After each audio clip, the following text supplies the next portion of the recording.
akramal awliya bidhufuril khawarikil lati hiya min mu'jizati sayyidil mursalin. Wa sallallahu ala sayyidina Muhammadin wa ala alihi wa sahbihi ajma'in. Amma ba'du. Fa inna ahsanal kalam kalamullahi ta'ala wa khairul huda huda Muhammadin sallallahu alaihi wasallam. Wa khairul umur awsatuha wa syarrul umur muhdatsatuha wa kullu muhdatsatin bid'atun wa kullu bid'atin dolalatun wa kullu dolalatin finnar. Puji dan syukur marilah kita panjatkan kehadirat Allah Subhanahu wa taala yang telah memberikan nikmat kepada kita. Alhamdulillah. Salawat dan salam semoga tetap terlimpah curahkan kepada junjungan kita Habibana wa Nabiyana wa Maulana Muhammad sallallahu alaihi wasallam. Tidak lupa kepada keluarganya, kepada para sahabatnya, kepada tabi'in tabi'atnya, dan kepada kita sebagai umatnya. Semoga kita mendapatkan syafaat darinya. Amin ya rabbal alamin. Dewan juri nan adil dan bijaksana yang kami hormati, perkenalkan, kami dari SMK Al-Aqram akan membawakan syarahan yang berjudul Ilmu dan Keutamaannya sebagai landasannya Al-Quran Surat Al-Mujadalah ayat 11. A'udzu billahi minasy syaithanir rajim. Bismillahirrahmanirrahim.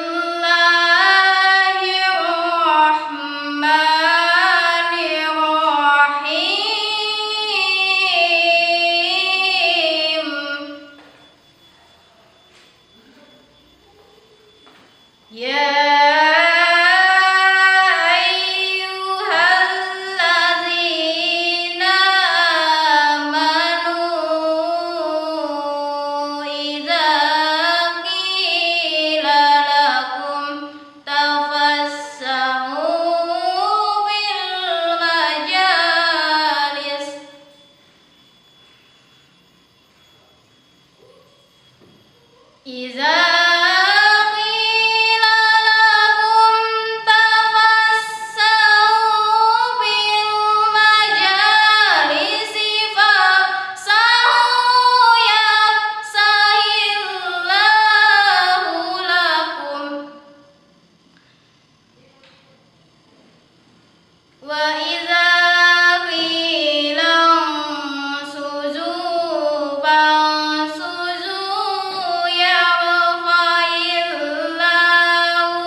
Hadirin rahimakumullah.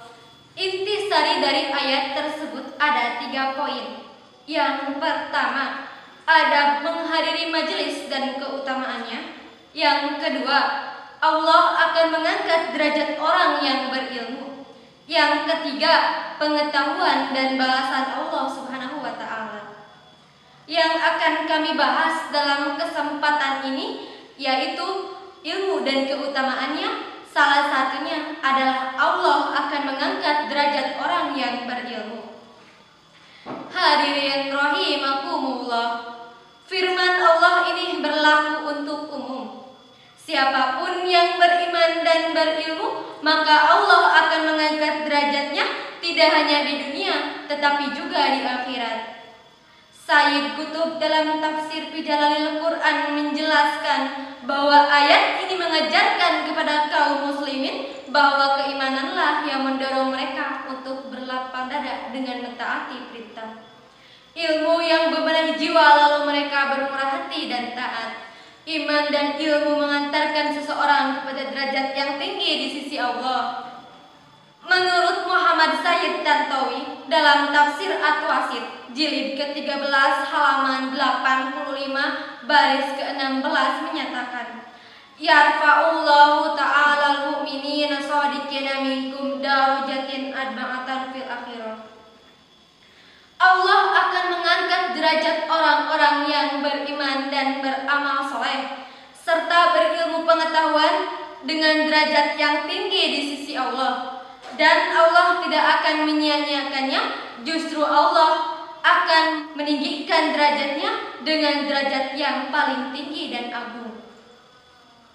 Hadirin rahimakumullah, ilmu sangat penting dalam beribadah.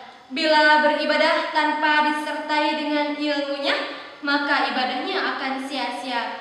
Sebagaimana syair Arab mengatakan, wa kullu man bi ghairi ilmi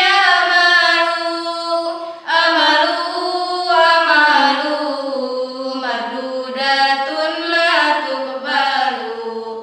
Barang siapa yang beribadah tanpa dilandasi dengan ilmunya, maka ibadahnya tidak akan diterima.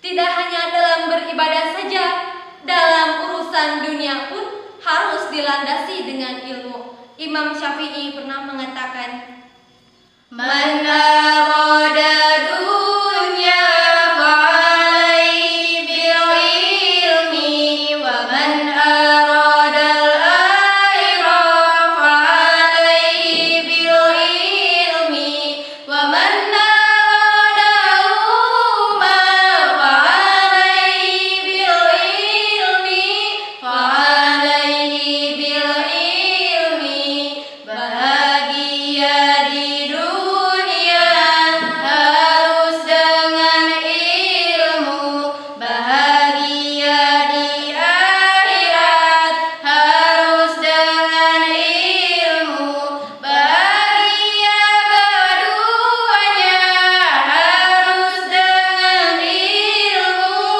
harus dengan ilmu. Barang siapa yang menginginkan kebahagiaan di dunia, maka harus dengan ilmu. Barang siapa yang menginginkan kebahagiaan di akhirat, maka harus dengan ilmu. Dan barang siapa yang ingin mendapatkan kebahagiaan di dunia dan di akhirat, maka harus dengan ilmu. Hadirin rahimakumullah. Salah satu contoh keagungan ilmu yang diriwayatkan oleh Ibnu Abbas tentang kisah Nabi Sulaiman alaihissalam. Suatu ketika Nabi Sulaiman alaihissalam diberi pilihan oleh Allah Subhanahu wa taala antara memilih ilmu, harta, dan kekuasaan.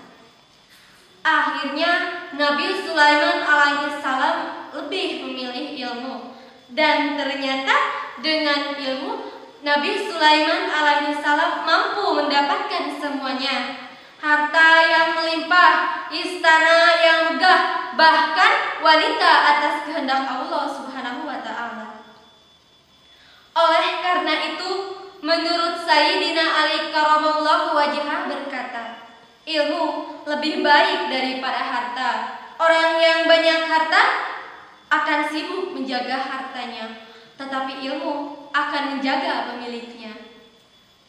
Harta akan habis bila diberikan kepada orang lain, sedangkan ilmu akan terus bertambah jika diberikan kepada orang lain.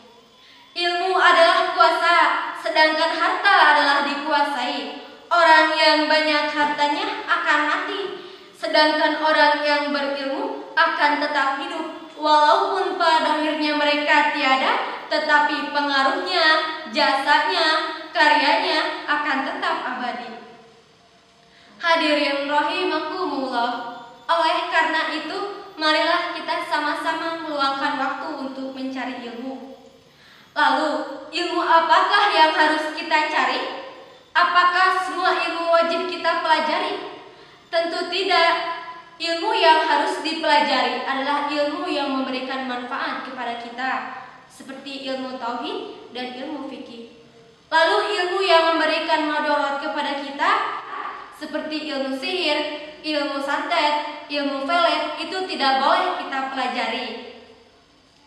Oleh karena itu, marilah kita muda-mudi, putra-putri, pejabat rakyat bersama-sama meluangkan waktu untuk mencari ilmu. Demikian yang dapat kami sampaikan. Mohon maaf atas segala kesalahan dan kekurangannya. Wabillahi taufiq wal hidayah. Wassalamualaikum